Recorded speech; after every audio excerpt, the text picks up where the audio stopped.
Today's Easter Sunday.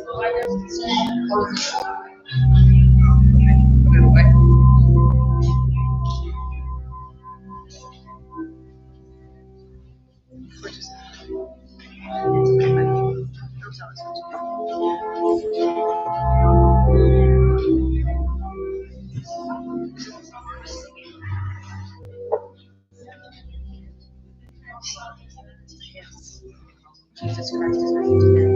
Scooch all the way over.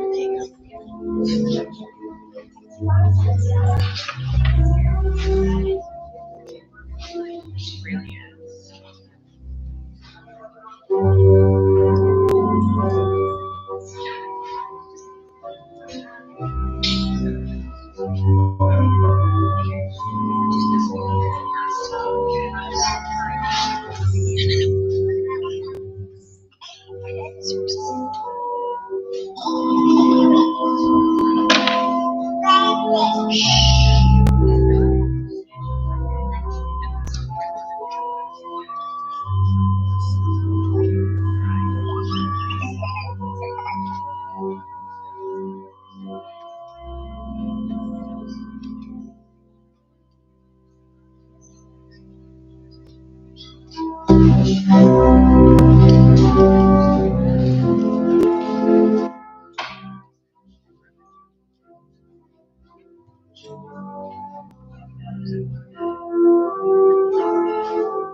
Good morning and happy Easter. Welcome to Channing Unitarian Universalist Church. We need 4 staff. We did that. That can start over. All right, try that again. Good morning and happy Easter. Good morning. Welcome to Channing Unitarian Universalist Church. We're glad you joined us for worship today. Whoever you are, whatever your theological, spiritual, political, sexual, or racial orientation or gender identity, you are welcome to worship here and become a part of this community. Are there any announcements this morning? Of course there are.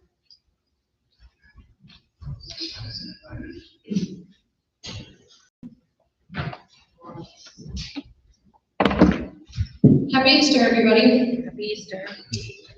All right, so we have a few. First is this Friday, April 5th at 6 p.m. We're hosting a free movie night with our friends from Abington Aspire. We're going to be watching The Hate U Give. It is a free event, and it is being sponsored by the Rockland Cultural Council, so they're funding it, essentially. So if you or anybody you know wants to come and watch The Hate U Give for free, we're going to be here Friday at 6 p.m. Then next Saturday, the 11th, I believe, we have our next coffee house featuring Sparrow Blue. If anybody is interested in volunteering, please let me or Rick know. All of April, we're going to be collecting food for the food pantry. So I know a lot of people brought stuff in today for our food hunt. So thank you very much for everybody who donated. But we will continue to collect stuff for the food pantry throughout the month of April. So if you have any more that you want to bring in, anytime you come to a service or an event, just bring stuff with you and we'll keep collecting and then we'll give it all to them. at some point. Then we have Pledge Month is April, so in your order of service, you should have a pledge form. Some of the things that I want to cover that I know everybody here, nobody here is new, really. I don't think so. You kind of know how it works, but you pledge, well, you're new, so I'll tell you. The pledge is for anybody who wishes to contribute to the church on an ongoing basis. You don't have to be a member, you can be a member, you don't have to pledge, you can pledge. We prefer that you pledge because your pledge helps us plan our budget. By having people tell us how much they plan to contribute monetarily to the next church year, gives us an idea of how much fundraising we need to do, or if we need to dip into our cash reserves, or if we need to cut back on expenses, that sort of thing. So it's very important that if you plan to give regularly next church year, that you let us know how much we should expect so that we can budget appropriately. If you can't give monetarily, or you want to give monetarily and you want to contribute your time, we always need people to help keep the place running. So at the bottom of the pledge form is a time and talent section. So if you, as part of your pledge, want to help with event setup, cleaning the bathrooms, cleaning the kitchen, serving on a committee, that sort of thing, you can note that here too, so we can make sure that we work with you to get you on whatever committee or whatever schedule you need to be on. What does the money go to, you ask? A lot of things. The electricity bill, the insurance bill, the water bill, it pays for Maddie, it pays for Reverend Judy, it pays for the guests that we have in the pulpit. But more importantly, it funds the spiritual community that we build here. If we didn't get pledges, if we didn't have money coming in, we could not do all of these things for all of you and for guests who come in. But it goes beyond just our community here in the building. We also do a lot for the community, and we've done a lot for the community this past year. So some of the things we've done is taking up donations for the emergency shelter. We started the sharing shed so that we can have an ongoing vehicle for mutual aid in our community. So thanks to Erin for spearheading that. We've added more dinners, more events. Some of them are just for fellowship and community building amongst us. Some of them are designed to serve the community so people can come in and have a meal or enjoy a free evening of music. We also now have weekly meetings of an LGBTQ AA group in the RA Hall every Saturday night. That is an important piece of ministry for this area. And apparently it started out this year with 8 people, and last I heard they had about 45 that come every week. So clearly there's been a need for that, and I wish Greg was here so I could thank him for getting that up and running. We now have 3 Girl Scout troops that meet here. Of course, we still have Quid, the theater company that comes in here and rehearses. Abington Aspire hosted Pride Prom here last year. We donated the space for them to be able to do that, and they've asked if they can do it again this year, so that's become a thing. We host our own LGBTQ events. We host our own community events and our own arts events. And we also have a robust religious exploration group, thanks to Susan and the other RA committee volunteers. I believe we have 16 children enrolled in the RA program this year. So that's pretty amazing. They don't all come at the same time, but that's how many have registered.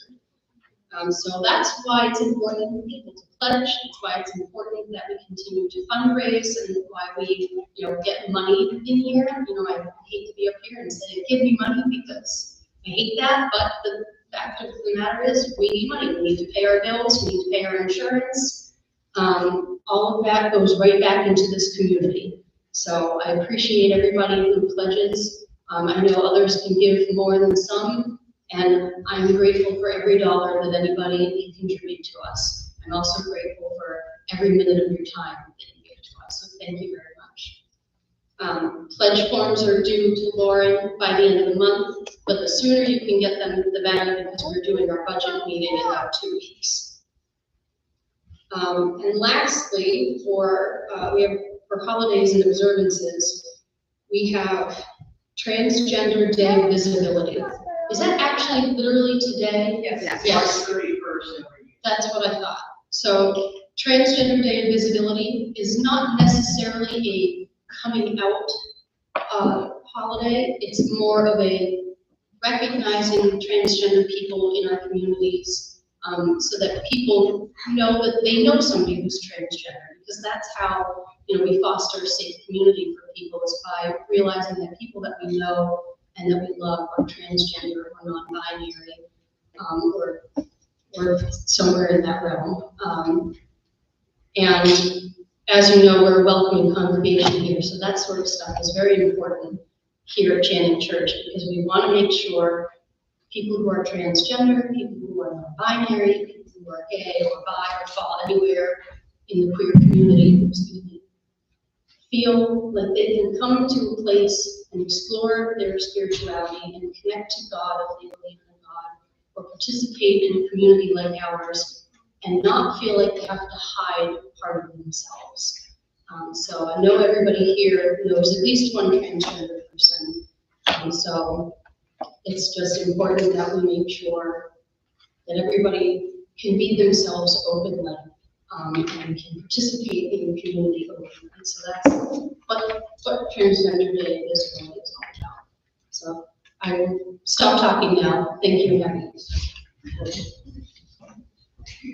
Thanks, Julie. Are there any other announcements, Erin? We have some spring plants offered. They want to take on home. You can see the registrations for purchase on Hey, what's that? Any other? Yeah, I'd just like to, let everybody know for the Chinese dinner and raffle, we made a total of $650, and want to thank everybody that helped participate. Any other announcements? Then with that, I will welcome and introduce our Channing Bell Choir, who's going to play "Oh, What a Beautiful Morning."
Morning, everybody. I'm Reverend Campbell. I'm your affiliated minister. Well, I'll review who's going to assist me this morning. Our opening words are something that I put together. It's a blend of a traditional Easter hymn, Welcome, Happy Morning, Age to Age shall say, and the Greenery Prayer, Courtesy Prayer, written by Hildegard Bennett, who is a favorite of both Lauren's and mine. Welcome, happy morning, age to age shall say. I am the one whose praise echoes on high. Lo, the dead is living, God forevermore. Him, their true creator, all his works adore. I adorn all the earth. Earth her joy confesses, clothing for her spring. I am the breeze that nurtures all things green. All fresh gifts return with her returning king. I am the breeze that nurtures all things green. Bloom in every meadow, leaves on every bough. I am led by the Spirit to feed the purest streams. Speak, his sorrow ended, hail his triumph now. I am the rain coming from the dew that causes the grasses to laugh with the joy of life. Months in due succession, days of lengthening light. I call forth tears, I am the yearning for good. Hours and passing moments, praise thee in their flight. Good people, most royal greeting burdens you, rooted in the sun. You shine with radiant light in this circle of earthly existence. Brightness of the morning sky and fields and sea. You shine so finely, it surpasses understanding. God loves you. Vanquisher of darkness, bring praise to me. You are encircled by the arms of the mystery of God. Welcome, happy morning, age to age shall say. Here we start.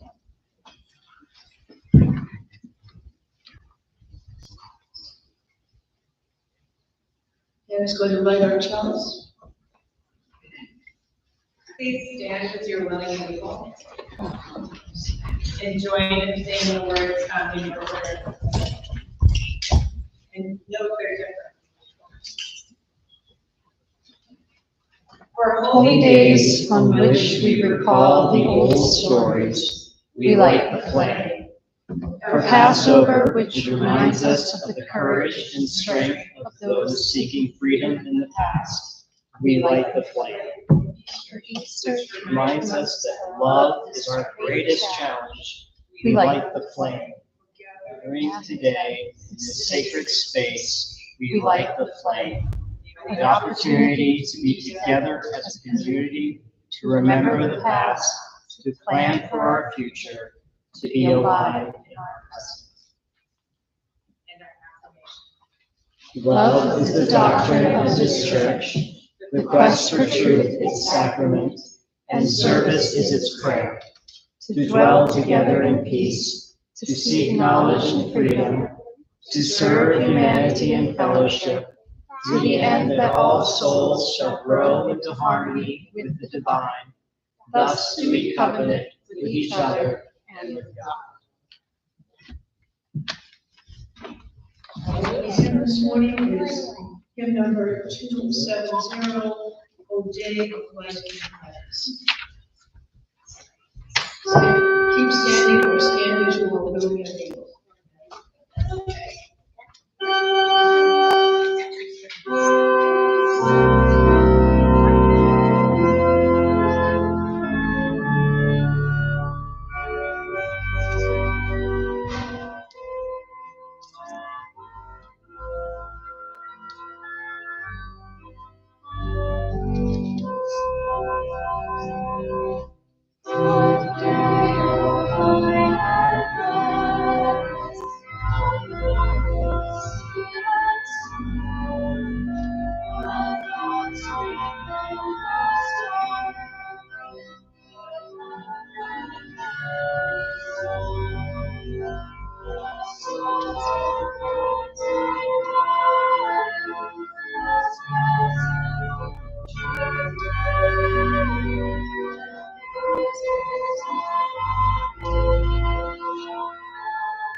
Please be seated, and I'd like to invite the children up, please.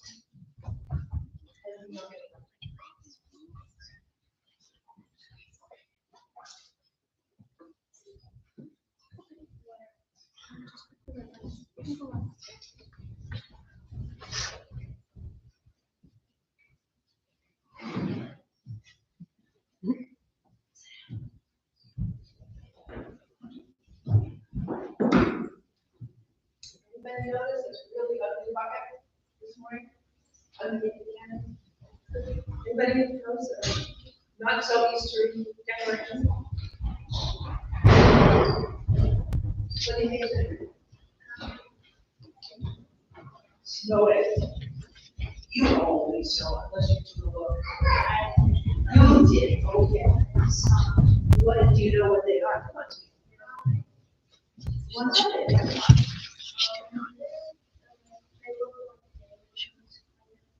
You are close. You are close.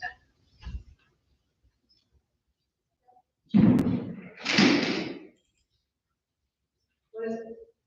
Well, it's a rhizome, actually.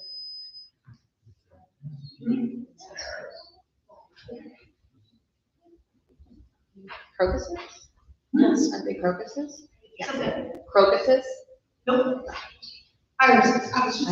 The clue is on the front of your order of service. And I'm going to tell you a story about those guys. Early last week, I got an email from a friend of mine, an artistry, local artist, local. And she said, Judy, my husband and I have dug up all of these irises. We have way too many. Would you like some irises for your garden? Because I don't know if you, but all the gardeners I know are super, super, super generous. And every plant in my garden, other than the vegetables, have come from somebody else. I have Sue's irises, I have somebody else's lilies, I have Tom's,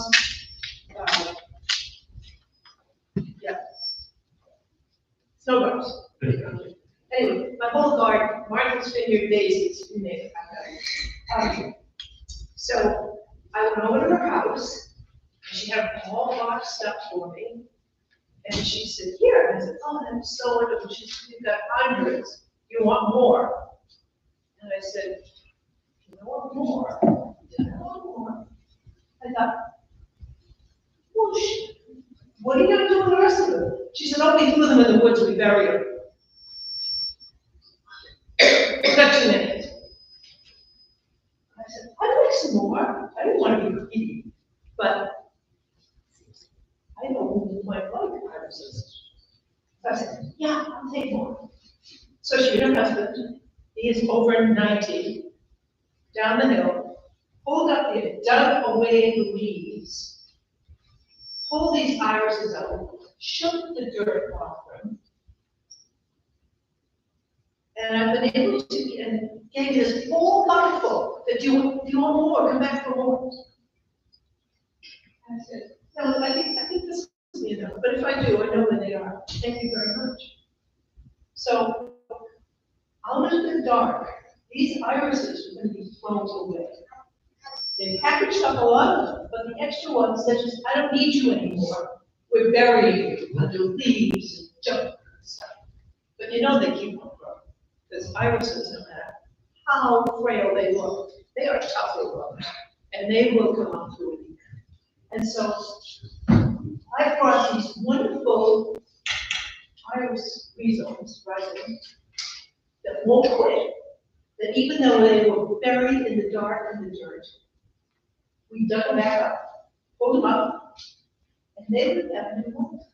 And hopefully, they're gonna have new life if you want one, in each of your gardens and place outside of the church. Just pop in one. So that is my story of resurrection. We resurrected them, bring it back from the dead. They were gonna be dead, but we all said, no, it's. So I think you have a lot of stuff to use it. Susan?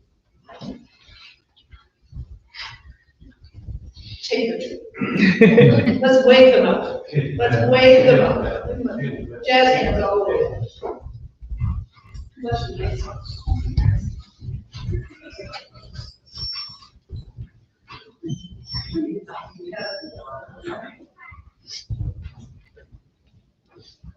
As the Children League, we come to our time of the sharing of our joys and concerns, those events and milemarkers in our lives that shape our lives and give meaning.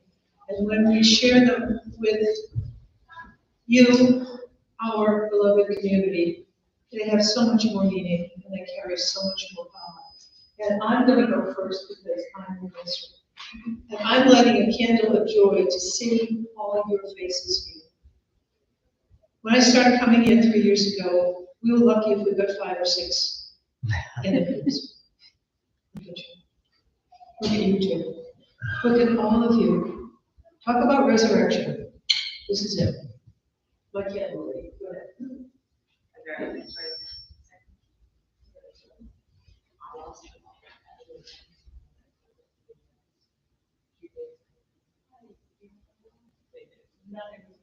That's amazing. In case you couldn't hear, she lost their wallet at an event and called afterwards, and they had it, and everything was still in there. Oh.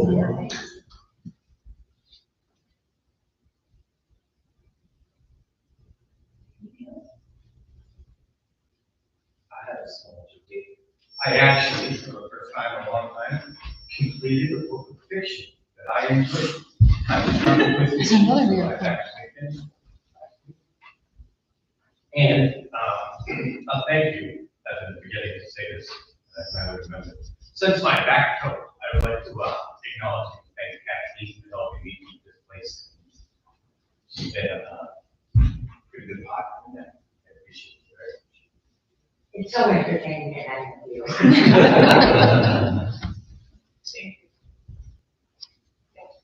Hi, good morning, everybody. Yesterday we were able to have a nice afternoon, either with my sister and her family, my parents, my mom moved away, and then this morning it was just a beautiful morning at our house. I'm just thankful to be here and thankful for the sunshine. Happy to be here. Happy to have I have actually a few. One that I didn't hesitate to say, but I just wanted to share. It's a little humiliating. But within the past few months, twice I've been at the register without funds.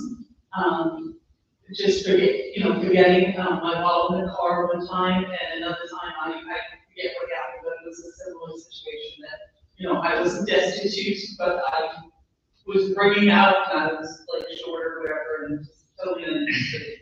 The other time, all I had to do was run to my car, I was on my own. But at any rate, both times, individuals insisted, and I mean insisted, on paying my bill.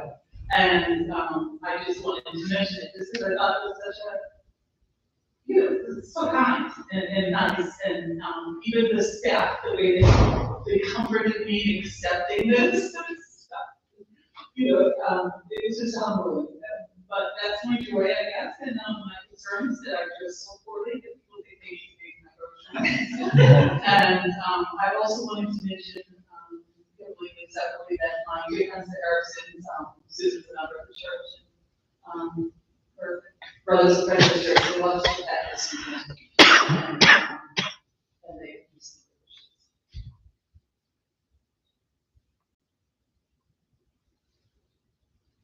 A candle for Transgender Day of Visibility. Took the words right out of my mouth. So you don't, it was so funny, you don't have to come out, like, it's not a day for coming, there is a coming out day. But I have to come out on Trans Day of Visibility. And, I mean, it's been like 5 or 6 years now. It's been long enough that I can't remember the exact years, which is kind of crazy. But you know, it is a very special day, and you know, being visible can be hard for a lot of people, and I'm fortunate to be able to be visible in a really good place. So, very thankful for that. We're thankful for you.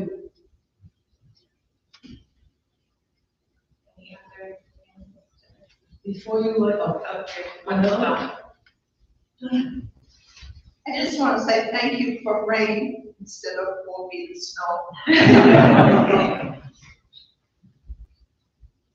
Although we've had enough rain, so we can stop.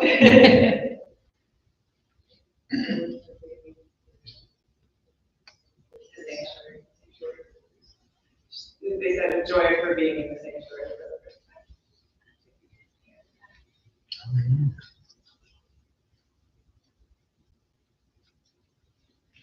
I have one more, and that is last Saturday night, I married my granddaughter to her beloved. Some of you saw the pictures on Facebook. I had this stole made by a friend of mine. I put the chalice on myself because I don't like her chalices. And this is the first time I've ever worn it in a church, so it's to honor you. But the most joyous evening, the most lovely way for our grandma to join her granddaughter and her new grandson together in holy matrimony. It was a lovely, lovely, lovely party, and I feel so blessed. And I ask who else to share it with you. Thank you, and the silent candle for the joys and concerns we hold in our hearts.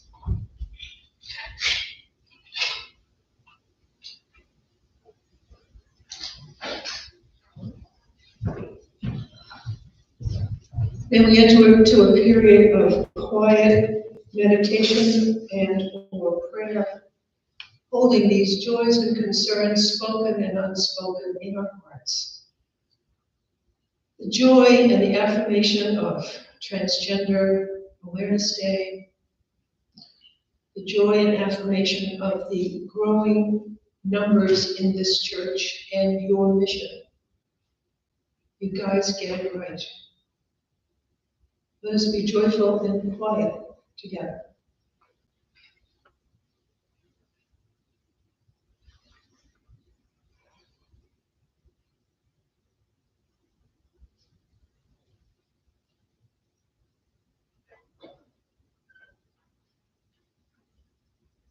We gather in community to celebrate and bless our differences, and to re-ask the questions that keep our examined faith a living, growing thing.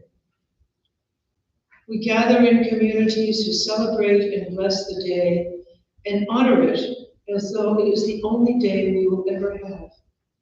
Each moment, therefore, is a wonder and a gift to be examined and savored and released as we move into another. Let us celebrate and bless this day.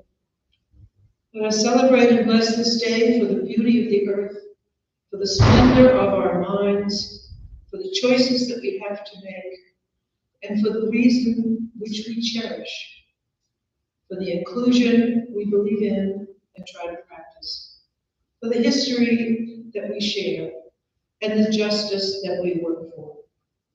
We celebrate and bless this day. for the strength found in community and the blessed gift of unity, for the hands that we hold and the love that enfolds, for the gift of the day and the wisdom to play, in the shimmer of the dawn of understanding, if only for a moment. We celebrate and bless this day.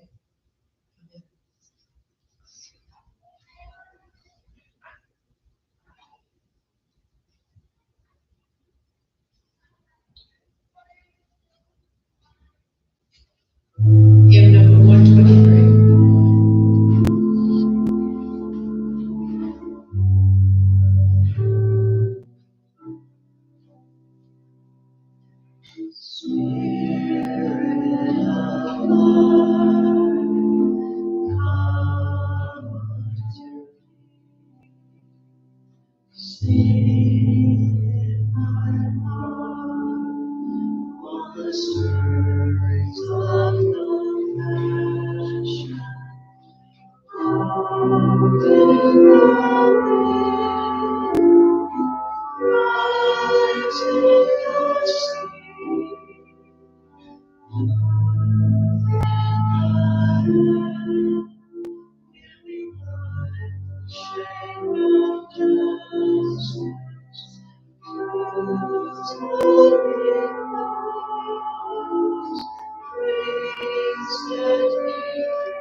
Now is the time in our order of service to share of our financial gifts, if we choose to, if we have them, for the blessed work of this community.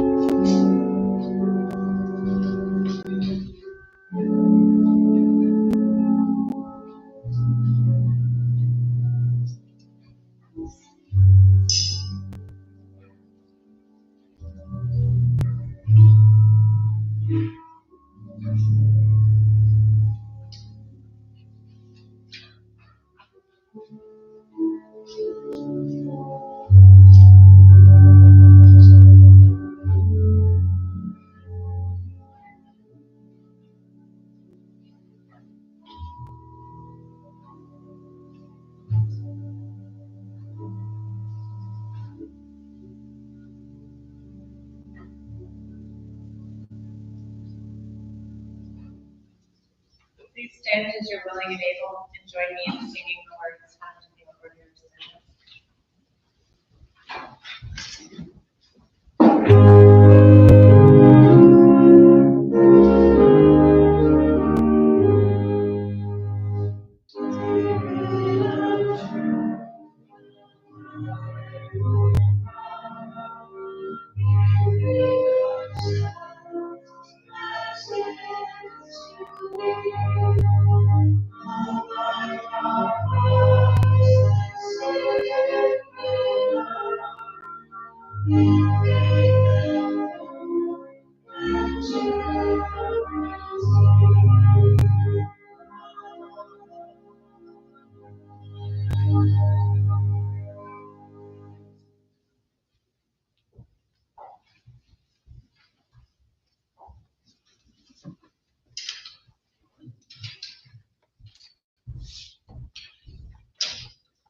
Today's reading is a poem selected by Reverend Judy. It's The Journey by Mary Oliver. You can find it as the insert in your order of service. One day you finally knew what you had to do and began, though the voices around you kept shouting their bad advice, though the whole house began to tremble and you felt the old tug at your ankles. Mend my life, each voice cried, but you didn't stop. You knew what you had to do. though the wind pried with its stiff fingers the very foundations, though their melancholy was terrible. It was already late enough and a wild night, and the road full of fallen branches and stones. But little by little, as you left their voices behind, the stars began to burn through the sheet of clouds, and there was a new voice which you slowly recognized as your own that kept you company as you strode deeper and deeper into the world, determined to do the only thing you could do, determined to save the only life you could save.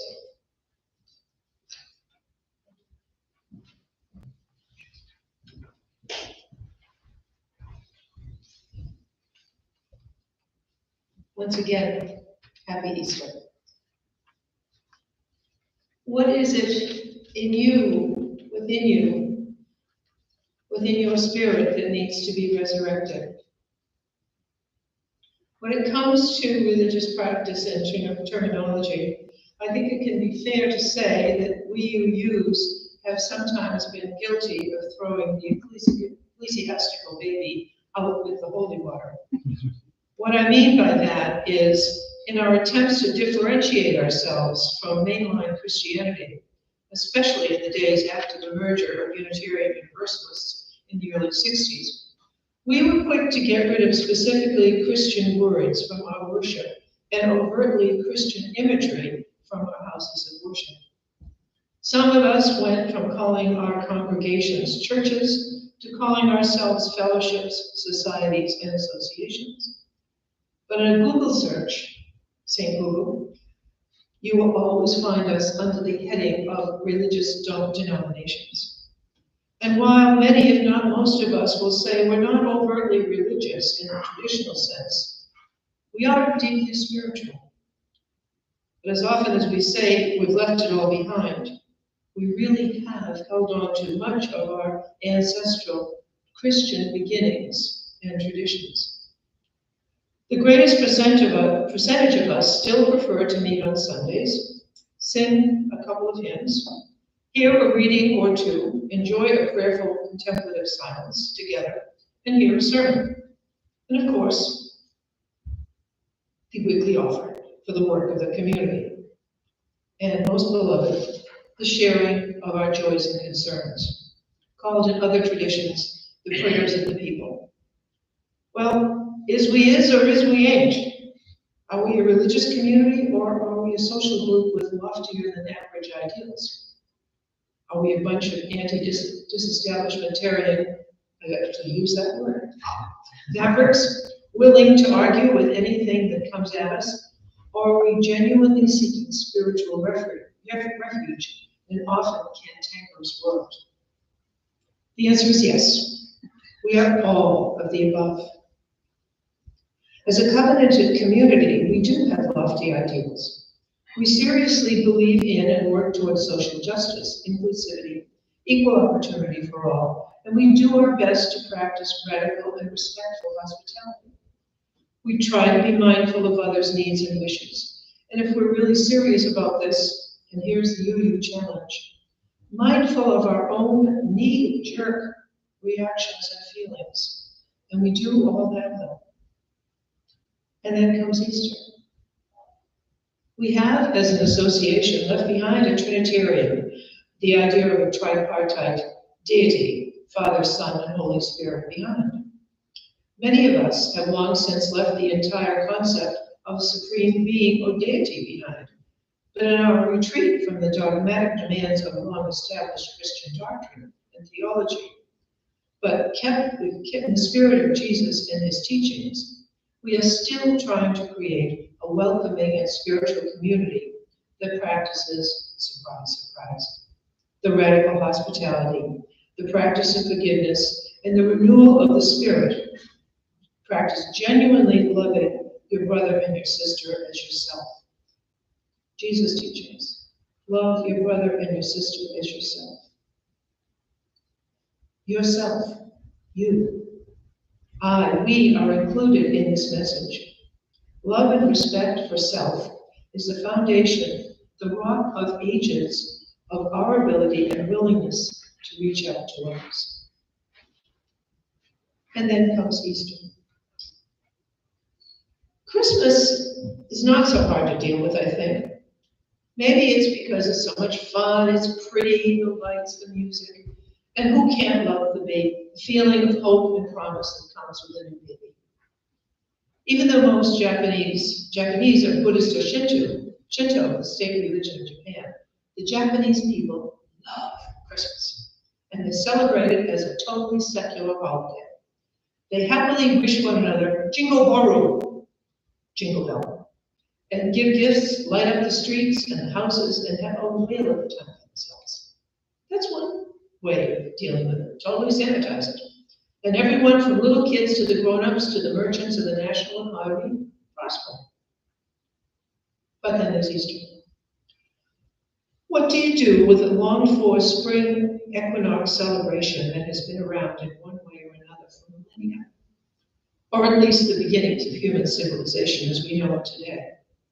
A holiday everyone loves and needs following the cold and dark emptiness of winter. A holiday that celebrates the return of the greening of the earth, at least in our hands. And how convenient that Christian and Orthodox Easter are celebrated at this time of year, along with Passover, and seem to fit right into the long-established ancient greeting of spring rituals already in place.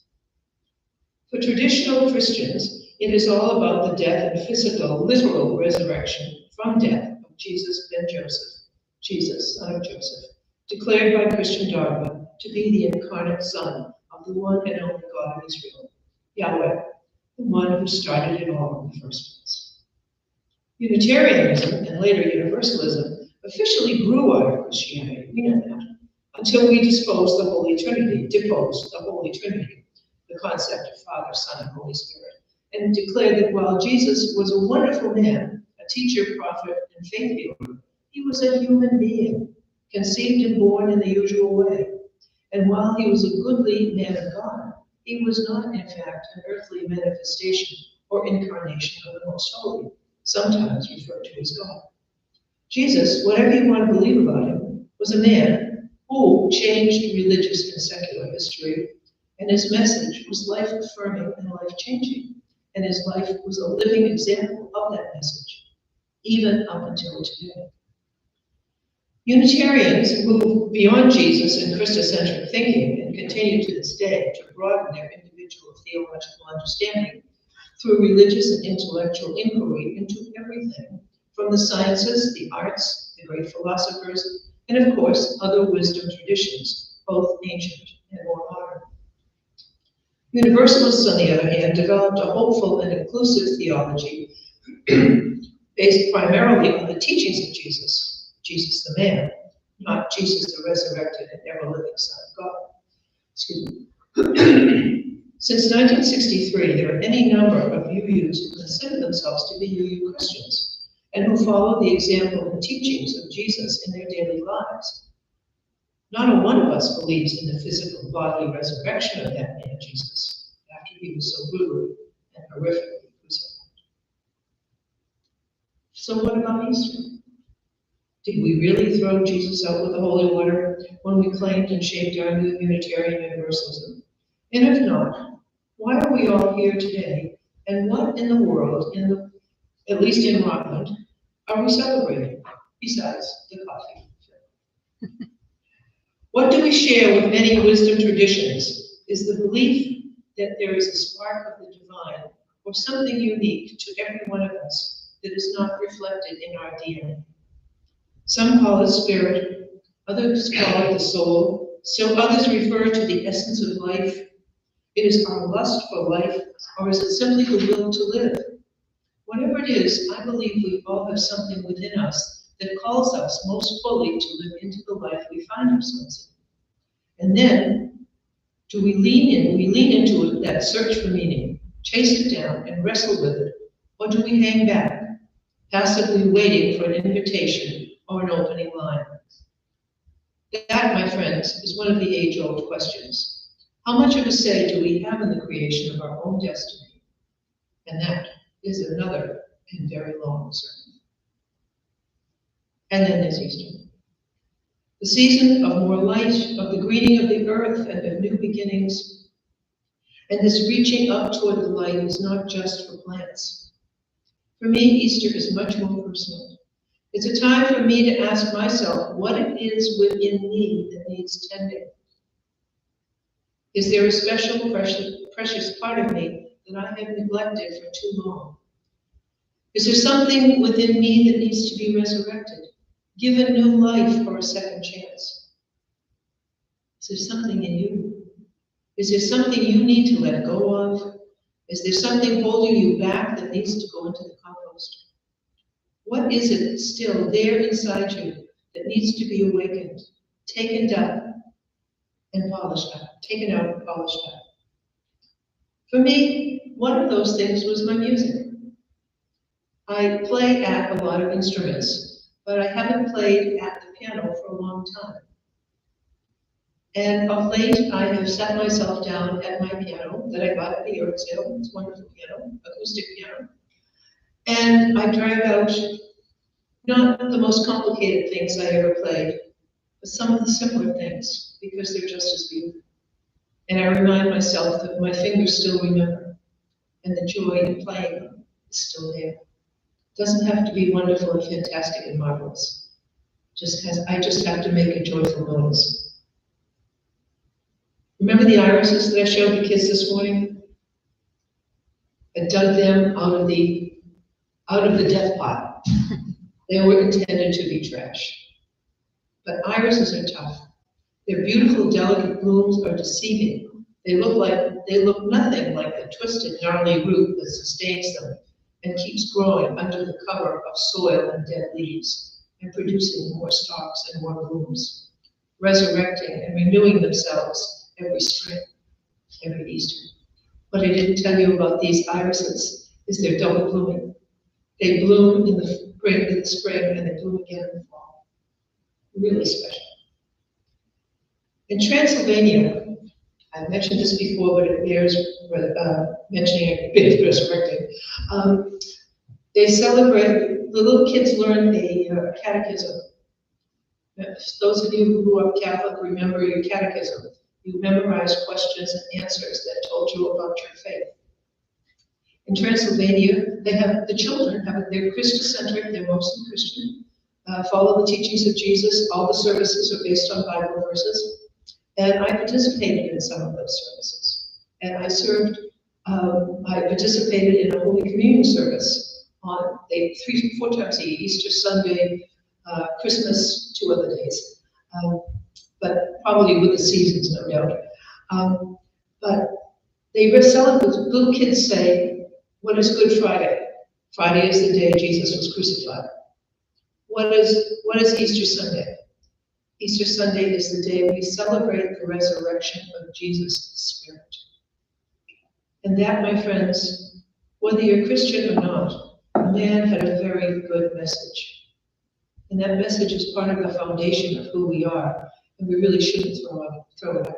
It's very important. I ask again, what in you needs resurrecting? Where is the Jesus Spirit in you? That spark of the divine, the holy, the ultimate humanness of you that needs to be uncovered, woken up a little bit? In the tradition of reading a poem twice, I'm going to end this sermon with Mary Oliver's poem. Also, still in your order of service, but any poem worth listening to is worth listening to twice. Because we hear it the first time, and then we really take it in the second time. I think it really fits the mood of today. It's called The Journey. One day you finally knew what you had to do, and began through the voices around you kept shouting their bad advice through the whole house. Began to tremble, and you felt the old tug at your ankles. Mend my life, each voice cried, but you didn't stop. You knew what you had to do, though the wind pried with its stiff fingers at the very foundations, though their melancholy was terrible. It was already late enough, and a wild night in the road full of fallen branches and stones. But little by little, as you left their voices behind, the stars began to burn through the sheets of clouds.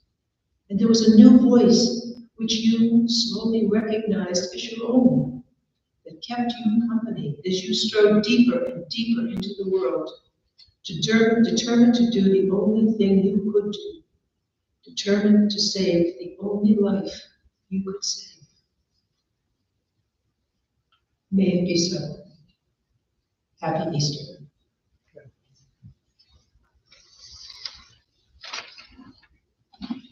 Our closing song this morning is hymn number 295, Sing Out Praises for Joy.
Please be seated.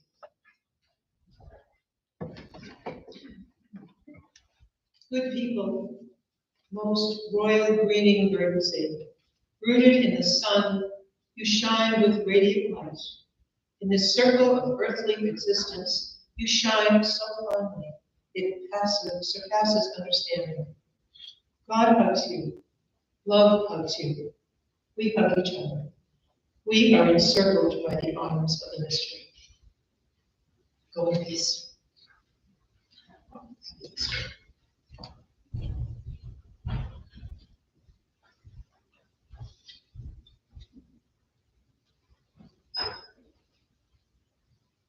Please join me in saying the words found in your order of service and extinguish the chalice. We Extinguish this flame, but not the light of truth, or the warmth of community, or the fire of commitment. These we carry in our hearts until we are together again.